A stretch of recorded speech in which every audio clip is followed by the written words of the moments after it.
To me, The Empire Strikes Back is about the type of place you go to when you're trying to escape warfare and everybody. It's a place sort of like Vegas, dude. Bespin is like Vegas. I've seen a lot of shows and a lot of media about people who try to escape the world by going to places like Vegas, dude. And, my experience is that those guys disappear, dude. Like, completely.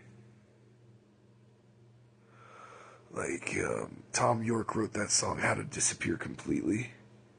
And, Radiohead sort of reminds me of, suicidality. So be careful, I guess. But, I don't know, man. I think gambling cities are a way to disappear completely, dude.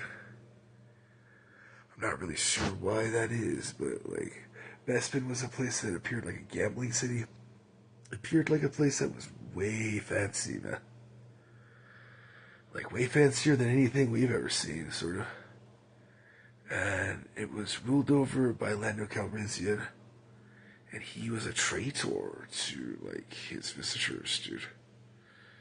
He was willing to allow them to be monitored by Imperial authorities and stuff, which seems, counterproductive or something. In the sense that the Imperial authorities, as far as we were aware, were rapists, as you can see from A New Hope. They were rapists who raped Leia in the torture chamber. So we don't know why, but Lando is a traitor in that way. But he was also forgiven, and he was also given a place in the Rebel Alliance, which I think is great, dude.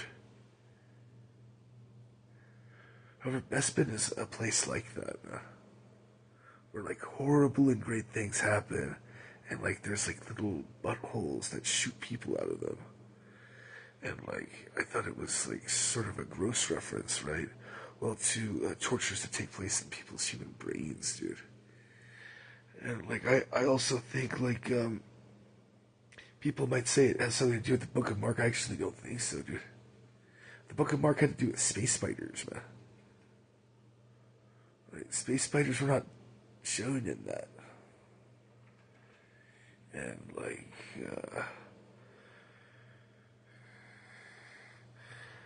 somebody sort of like Jabba the Hutt showed up earlier and went to a place sort of like Bespin to kill people.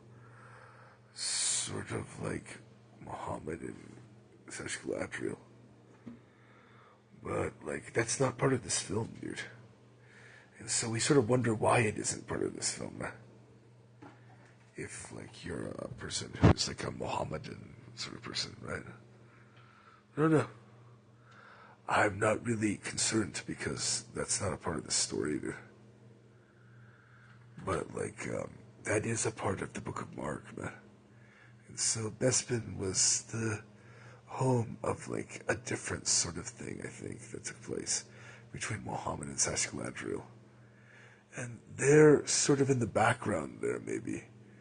I don't really think that they didn't live sort of like this, right?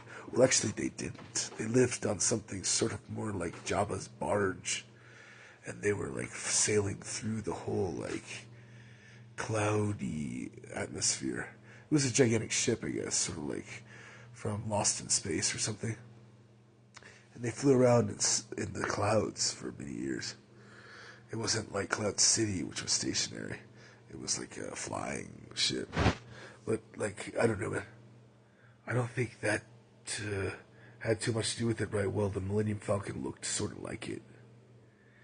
And so, many people think the Millennium Falcon is a reflection of the Book of Mark's ship or something.